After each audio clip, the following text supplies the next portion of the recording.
కర్మ సిద్ధాంతం ఏ విధంగా ఉంటుందో తెలుసా? కర్మ సిద్ధాంతం ఏ విధంగా ఉంటుందో తెలుసా? జీవుడు తను వేసుకునే బట్టలు ఈరోజు విడిచి మరొకటి వేసుకుంటాడు, మరొకటి తొడుక్కుంటాడు. అలాగే ఆత్మ తన పాత శరీరాన్ని వదిలి కొత్త శరీరంలోకి ప్రవేశిస్తుంది.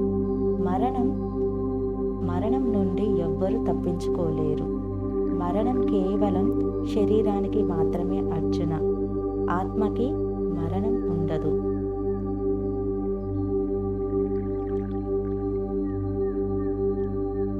జీవుడు ఉన్నంత కాలమే ఈ శరీరానికి బంధాలు, బంధుత్వాలు. ఒక్కసారి శరీరాన్ని విడిచి ఈ లోకంలో నుంచి వెళ్ళిపోయాక బంధాలు, బంధుత్వాలు అన్నీ తొలగిపోతాయి. ఇక్కడ నువ్వు ఉన్నంత కాలమే సుఖాలు, దుఃఖాలు, ఒక్క రూపాయి కూడా నీ వెంట తీసుకొని పోలేవు. నీకు తోడుగా ఎవ్వరూ నీ వెంట రారు.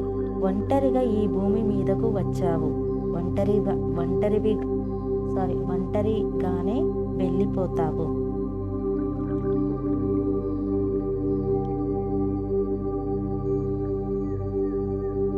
ఏ నిమిషం ఏమి జరుగుతుందో ఎవరికి తెలియదు అర్జున. ఈ జీవన చక్రంలో అందరూ ఒక కీలుబొమ్మలు మాత్రమే. ధర్మంగా బతికేవాడికే నేను తోడుగా ఉంటాను. నేను ఈ సృష్టిని, నేనే వినాశాన్ని కూడా నేనే సృష్టిస్తాను. తీసుకునేవాడిని నేనే, ఇచ్చేవాడిని నేనే. ఏ బంధమైన రుణానుబంధం ఉన్నంత కాలమే. రుణం తీరిపోయాక ఎవ్వరూ ఇక్కడ జన్మించలేరు.